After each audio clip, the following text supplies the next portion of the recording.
Aujourd'hui, zoom sur l'entreprise Olivo, fabricant de conteneurs isothermes. On y va, c'est parti pour découvrir l'entreprise. Et par là, comment est née l'entreprise Olivo? Alors, mes parents habitaient Roche-la-Bollière, étaient Rouchon. Mon père était horloger bijoutier. C'était l'époque où on réparait les montres encore. Et il y avait une horlogerie bijoutier à Roche-la-Bollière. Et dans le fond, je crois qu'il s'embêtait un peu. Et il a commencé à s'intéresser au plastique, au moulage plastique, des composites, dans les années 50. Et la première chose qu'il s'est fait, c'était un bateau pour aller faire du bateau à Saint-Victor. Il a trouvé que c'était intéressant et en fait, il s'est lancé là-dedans au début tout seul.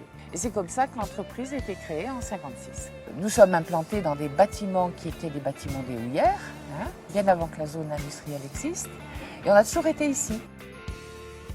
Alors Benoît Danse, vous êtes le directeur de l'entreprise. Vous Bonjour. fabriquez 50 000 caissons par an, Oui. des caissons isothermes qu'on voit tout autour de nous. Oui. Alors quels sont les différents produits, quelles sont les gammes, quels sont vos clients? Alors nos clients, c'est principalement les opérateurs logistiques, la grande distribution. En fin de compte, notre concept permet de livrer depuis les entrepôts sur les magasins avec un seul camion et en une seule fois les produits secs, les produits frais et les produits surgelés. Donc les produits secs sur une palette, les produits frais dans un conteneur et les produits surgelés dans un autre conteneur. Donc vous faites deux types de conteneurs, c'est ça? Non, c'est les mêmes conteneurs qui peuvent être en fonction de ce type de plaque technique, soit des congélateurs, soit des réfrigérateurs. La même boîte, en fonction du moteur qu'on met dedans, on a un froid positif ou un froid négatif. Ça s'appelle des plaques techniques ou des accumulateurs de froid. D'accord. Voilà. Donc il y a un code couleur qui correspond aux températures. Mais schématiquement, vous prenez un conteneur, vous mettez des plaques bleues, ça devient un congélateur. Vous mettez des plaques jaunes, ça devient un frigidaire. C'est un liquide avec du sel, de manière à bouger le point de congélation de l'eau, du liquide à l'intérieur, pour retourner une température ou positive ou négative. Et si vous prenez de l'eau de mer, son point de congélation est plus bas parce qu'elle est salée.